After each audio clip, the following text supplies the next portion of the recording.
বাড়ির কাছে গাছে একটা কাক সমানে ডেকে চলেছে। প্রচণ্ড গ্রীষ্মের দাবদাহ। কাকটা যেন ডেকেই চলেছে। ও পুটি, আয় আয় আয় আয় আয়, খেতে দিয়েছি, তাড়াতাড়ি বস, খাবারগুলো ঠান্ডা হয়ে গেল তো। হ্যাঁ মা, বসছি। ভালো করে খাও পুটি। ওহ, এই কাকটা সমানে ডেকে চলেছে। ওফ, বাবারে, আসছি, তোকেও খেতে দেবো। মা বসো বসো, আগে খেয়ে নাও, তারপরে কাকটাকে খেতে দেবে। মা আর মেয়ে গল্প করতে করতে খাওয়া শুরু করে। পুটি শোন, খাওয়া দাওয়া তো হলো, এবার তো আমাকে যেতে হবে। তুই তো জানিসই মতির মা অনেক শাড়ি টাড়ি এনেছে বলেছিল না। তুই কিন্তু কপারটা দিয়ে শুয়ে পড়বি, বাইরে কিন্তু কোথাও যাবি না, চুপচাপ ঘুমিয়ে পড়বি, ঠিক আছে? আমার আসতে একটু সন্ধ্যা হবে। মা ঠিক আছে মা। পুটি মা বেরিয়ে যায়, পেছন পেছন পুটিও যায় দুধ দিতে। পুটির তো মনে খুব আনন্দ। পুটি দাঁড়িয়ে দাঁড়িয়ে ভাবে মা কখন যাবে আর পুটিও বেরোবে। মা সাবধানে যেও, ঠিক আছে? তুমি একদম চিন্তা করো না মা, আমি ঘরেই থাকবো, কোথাও যাব না। তুমি আস্তে আস্তে শাড়ি দেখো, জামা কাপড় দেখো। কি মজা, মা চলে গেল। না আর দেরি করবো না, অনেকটা দূর পথ। কুলুপুকুর মানে সেই শেষ মাথা গ্রামের। আমাকেও বেরিয়ে পড়তে হবে এক্ষুনি। কি মজা লাগছে মা, আর একটু যাক, তারপরে বেরোবো।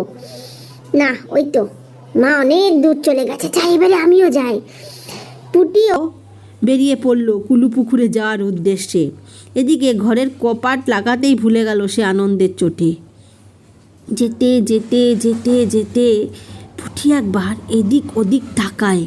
কেউ তাকে দেখছে না তো, কেউ দেখে ফেললো না তো, না যায়। আবার পুটি এগিয়ে চলল। মতিদের বাড়ির ওই দিকটা দিয়ে পুটি যায়নি। পুটি পেছন দিকের রাস্তাটা ধরেছে, ওই দিকে পাছে মা ধরে ফেলে। এই তো চলে এলাম, এই তো পুটি চলে এসেছে। এই হচ্ছে কুলুপুকুরের ধারের আম বাগান। কি মজা, কত আম গাছ, বাবা বাবা, কত আম গাছ। কি সুন্দর একটা পাখি গিয়ে চলেছে, কি মজা। আমার তো নাচতে ইচ্ছা করছে, কি মজা না, কি মজা, আহা কি আনন্দ। আকাশে বাতাসে যাই, এই জলে একটু পা ডুবাই, কি ঠান্ডা জল, কি মজা লাগছে, কেউ বকার নেই, কি মজা। এবারে আম পাড়া যাক। পুটি আস্তে আস্তে গাছে উঠল।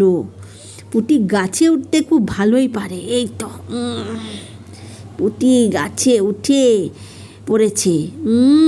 বসে বসে পুটি আম খাচ্ছে গাছের ডালে বসে বসে। কি মজা, হা হা হা হা হা হা, কি মিষ্টি আম। যদি রেবাটা আসতে পারতো তাহলে কি ভালোই না হতো। ওফ, কোথায় ভূত পেতনি, কেউ কোথাও নেই। কি মজা যে লাগছে, কেউ বকার নেই। যত খুশি আম খাবো, যত খুশি। যাই নিচে নেমে যাই। পুটি এক লাফ দিয়ে দু হাতে আম নিয়ে নিচে নেমে গাছের গোড়ায় বসে বসে মন ভরে আম খেতে শুরু করলো। ইস, রেবাটাও যদি থাকতো কতই না মজা হতো। ভীতু একটা মেয়ে, কিসের ভয়, কোনো ভূত টুত কিচ্ছু নেই। আস্তে আস্তে সন্ধ্যা হয়ে এলো। পুটি কখন যে গাছের গোড়ায় বসে বসে আম খাওয়ার পরে ঘুমিয়ে গেছে পুটি নিজেও জানে না। চারিদিকটা অন্ধকার হয়ে এলো, কালো ধোঁয়ায় চারিদিকটা ভরে গেল।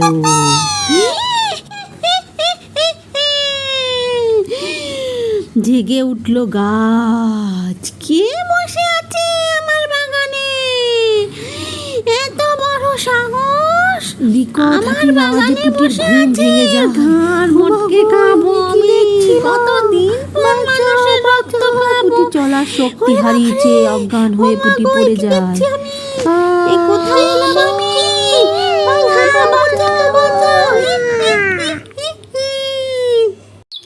রাতের কালো অন্ধকার কেটে সকাল হয়ে ওঠে।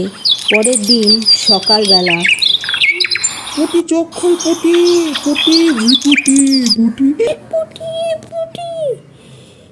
পুটিকে ঘিরে চারিদিকে তার মা, রেবা সবাই দাঁড়িয়ে, পুটির বাবা, রেবার বাবা।